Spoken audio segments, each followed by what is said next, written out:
So I'll be damned if I'm going to give a rat's rear end whether I offend some of the people in this godforsaken town. Amen. I like Chip Roy. But how many people actually call their senators? Raise your hand. Yeah, nobody did, other than me. You better call your damn representatives, because the bill was created in the House, went to the Senate, they approved it, and now it's going to go back to the House for their vote. And do you think any of these people read all this shit? No, they didn't. And there's a lot of gun control in there too that unfortunately Chip's not going to talk about. But yeah, check out Chip Roy, man. I really like him, and he expresses a lot of how I feel.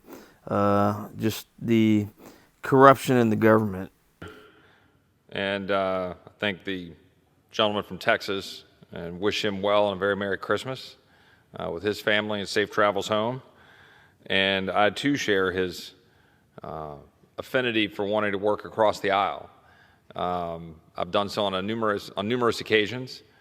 I'm fairly well known for speaking my mind on the House floor, but happy to work across the aisle, and also an equal opportunity basher of both sides when I disagree. But I wish we would have vigorous debate here on the floor of the House. A lot of the things that the gentleman from Texas talked about, I agree wholeheartedly. The immigrants he discussed wanting to come to the United States, I'd like them to have safe passage under our rules and under our laws. Right now we have a broken system that is endangering lives of immigrants, endangering the lives of Americans. We talked about the ideals and the values of this country, and I share those ideals and values. And I would ask and inquire of my colleagues in the body broadly, how can we maintain those ideals if we're bankrupt? How can we maintain those ideals if we're writing checks we can't cash?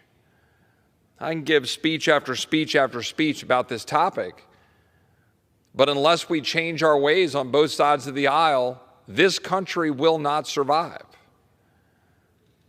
I don't know what it's going to take to get the people who are entrusted to run this country, and that starts in this chamber, the power of the purse entrusted to the people's house.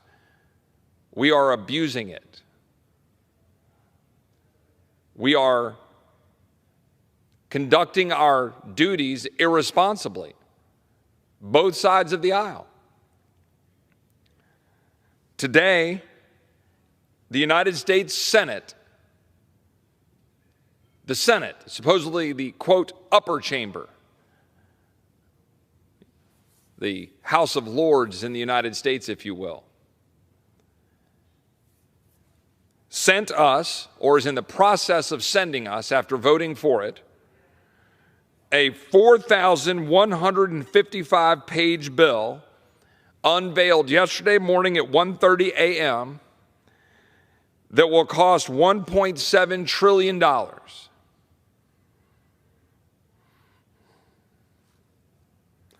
This bill will increase spending $118 billion.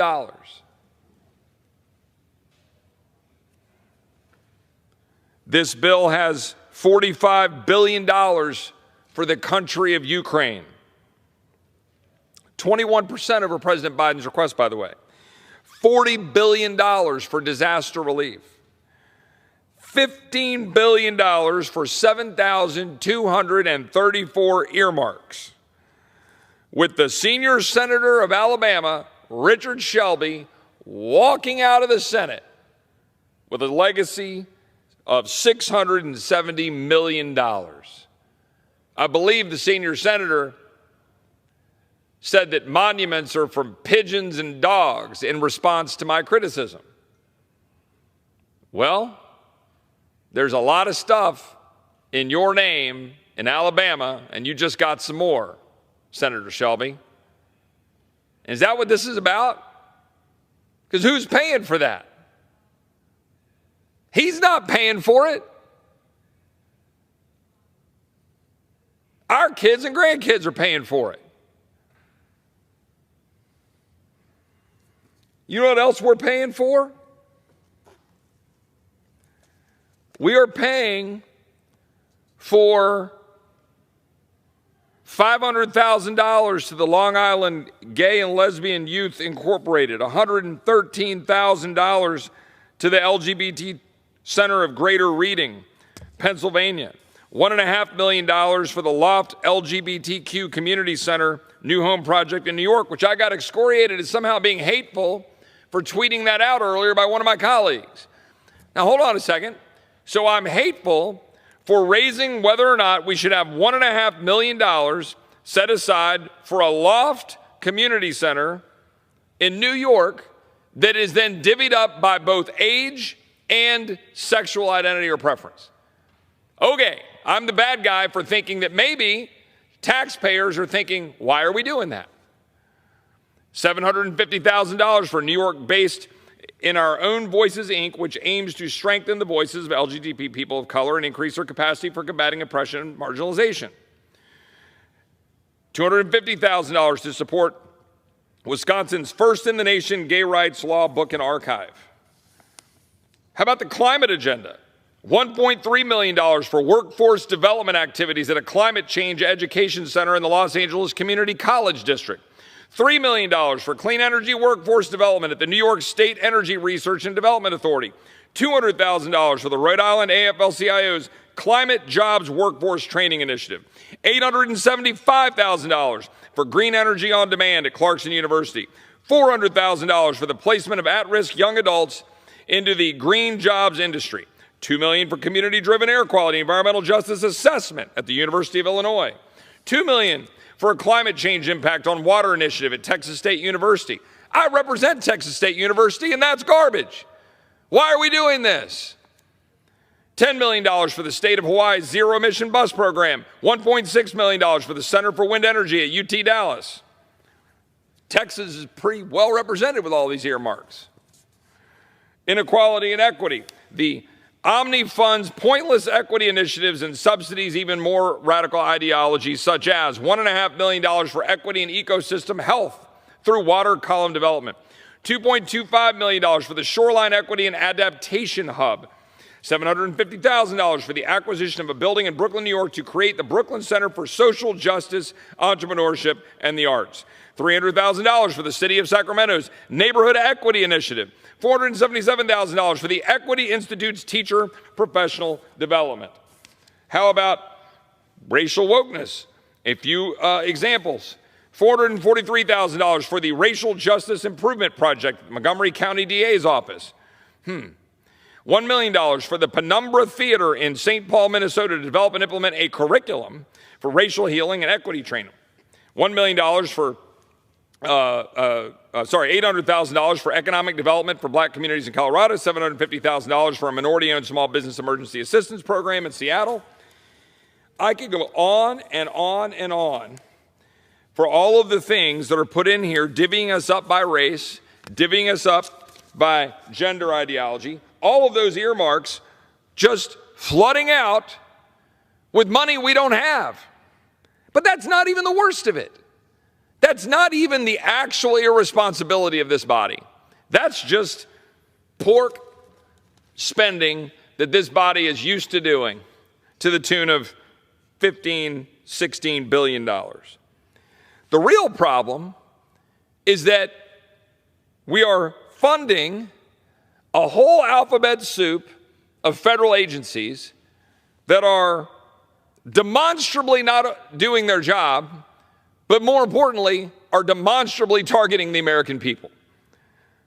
The Department of Homeland Security is getting $3.2 billion more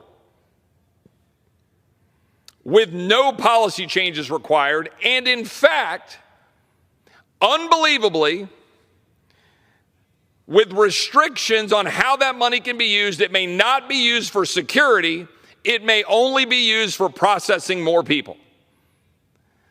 That is what our Democratic colleagues, and unfortunately, a sizable block of Republicans, believe is a good use of your taxpayer money. Hey, guys, the Department of Homeland Security is doing such a crack job of securing the homeland. They're doing such a great job at the border. Hey, let's give them some more money to not secure the border, and let's restrict it from being able to be used to do any of the security that the line Border Patrol agents actually want to do their job. There you go. That's what you got. And what happened in the Senate today? What happened in the Senate today? I'll tell you what happened in the Senate today. Blunt, Boozman, Capito, Collins, Cornyn, Cotton, Graham, Inhofe, McConnell, Moran, Murkowski, Portman, Romney, Rounds, Shelby, Thune, Wicker, and Young. 18 Republicans who campaign on fiscal responsibility, who campaign on securing the border, who campaign on balancing the budget, who campaign against the swamp, who run commercials saying they're going to change this place, did the swampiest thing you can possibly do, and that is to vote for a 4,100-page bill they got just yesterday, not knowing remotely what all is in the bill because it was cooked up behind closed doors with no appropriation meetings, jamming it over a new House Republican majority, doing it intentionally to prevent us from being able to debate and vote on how we're going to fund Ukraine, how we're going to fund our own national defense, how we're going to fund non-defense discretionary spending, and ensure that we use that money to secure the border of the United States. That is what your Republican senators, those 18, did to you, America. Remember it. Remember it when Republicans going around thumping their chest, talking about changing this town when they are neck deep drowning in the swamp. When they are emblematic of everything wrong with the swamp. Remember it. Remember it. I don't like saying it. I've got friends on both sides of the aisle, and some of these 18 are my friends. But you know what? John Adams and Thomas Jefferson had a pretty testy relationship because they fought over the way this country should be run and be set up. We are hired to fight for the people we represent. So I'll be damned if I'm going to give a rat's rear end whether I offend some of the people in this godforsaken town because I dare question, regardless of which party they are in, regardless of who they say they're friends with or who they campaign with. I'll be darned if I'm going to be cowed into not calling out what you see unfold before you with your very eyes. Have you noticed that as everything around you seems to decline, one thing still grows? It is the power of your rulers. None of their plans and directives have solved your problems or made your life better. The only result has been their increased control over you at the cost of your freedom. Do you know why? You gave them the power.